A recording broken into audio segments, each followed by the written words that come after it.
Hello everyone. So आज फेरि मैले अर्को भ्लग लिएर आएको छु धेरै दिनको बादमा।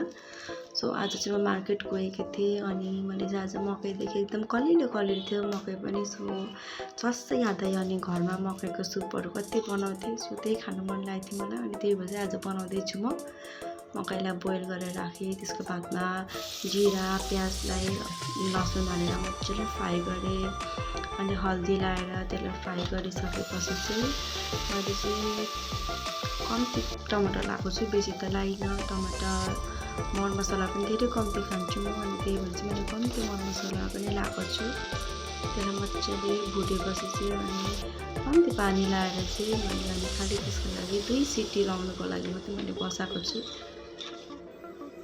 2 सिटीको लाग्ने बादमा देख्न सक्नुहुनेछ मेरो मकै यस्तो भएको छ। उसको बादमा मैले हल्का पिरो राखेको छु, हल्का खोर्सन लाग्छ, बेसी खाँदिनँ। त्यसको बादमा धनियाँले गार्निस गरेँ। गार्निस गरिसकेपछि मेरो मकैको सुप यस्तो देखिन्छ।